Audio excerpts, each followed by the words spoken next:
Bonjour, je m'appelle Andréane Cardin-Saint-Amand et dans le cadre du cours Démarche d'intégration des acquis en sciences humaines, j'ai été appelée à faire un projet tout au long de la session et c'est pourquoi j'ai choisi aujourd'hui de vous parler de l'influence de la publicité chez l'être humain. Alors, le contexte du projet. Pourquoi j'ai choisi ce sujet-là en particulier? Je l'ai choisi pour plusieurs raisons, entre autres parce que je le trouvais intéressant et d'actualité. Comme on sait, la publicité, elle est partout. Elle circule dans nos maisons, dans nos téléphones et elle prend de plus en plus de place dans nos vies quotidiennes. Entre autres, avec l'augmentation de l'utilisation des réseaux sociaux comme par exemple Facebook et Instagram, les gens sont plus souvent connectés et donc reçoivent et voient plus de publicité. Donc, aussi, je trouvais le sujet pertinent parce que la publicité, elle touche tout le monde, qu'on en ait conscience ou pas, et ce, partout à travers le monde. Je voulais trouver un sujet qui prend de la place dans nos vies et qui a aussi un impact sur celle-ci. C'est pourquoi j'ai choisi le sujet de l'influence de la publicité parce qu'elle a non seulement une influence sur nos vies, mais aussi elle influence nos habitudes de consommation. Les entreprises et la publicité nous poussent à acheter toutes sortes de choses dont on n'a pas vraiment besoin. Elles dictent également nos habitudes de vie, nos goûts, nos normes, nos valeurs. Elles jouent donc un grand rôle dans notre société et elles contribuent même à créer notre identité.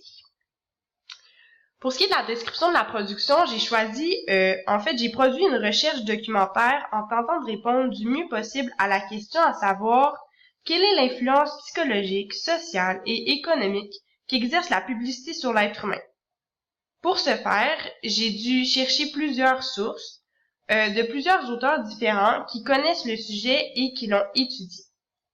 J'ai également intégré plusieurs disciplines appartenant aux sciences humaines dans mon projet, comme celle de l'administration, la psychologie bien sûr, la sociologie et aussi de l'économie. J'ai entre autres emprunté la notion du marketing à la discipline de l'administration. En fait, la fonction marketing est responsable de plusieurs aspects du produit, du prix, de la distribution et aussi de la promotion. C'est une notion importante parce que le marketing est dans le fond à la base de la réussite du produit ou du service en question. C'est la fonction marketing aussi qui devra concevoir la publicité afin d'amener le plus de consommateurs possible à se procurer le produit en question ou le service.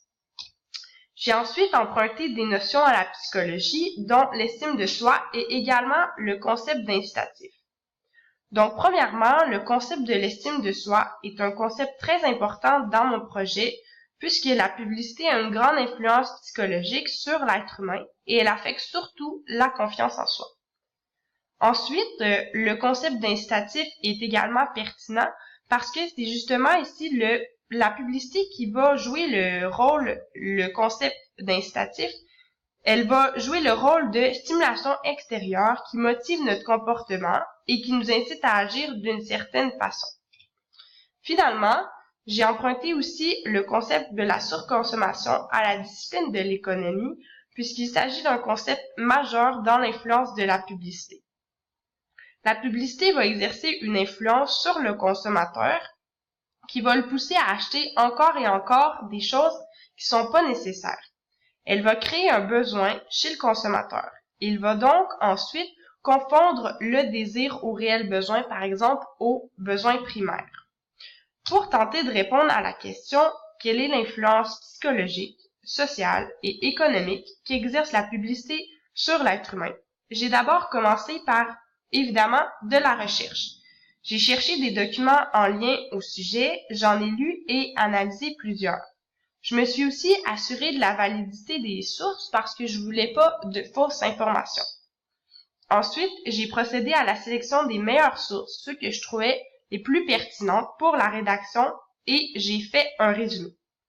Pour la deuxième étape, j'ai procédé à l'étape de rédaction en mettant en commun l'information que j'avais récoltée, en résumant et en synthétisant cette information-là. Ensuite, j'ai procédé à la rédaction de ma recherche documentaire. La dernière étape de mon projet consiste à faire la correction et le peaufinage de ma recherche.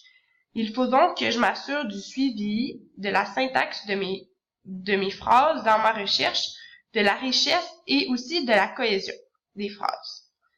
Je vais utiliser la méthode de révision en 3 étapes pour corriger l'orthographe, les fautes d'orthographe, les fautes d'accord et de ponctuation. Je vais aussi m'assurer du bon choix de mots. Pour finir avec, dans le fond, je vais terminer avec la relecture complète de ma recherche pour m'assurer que mes arguments sont bien développés. Alors voilà, merci.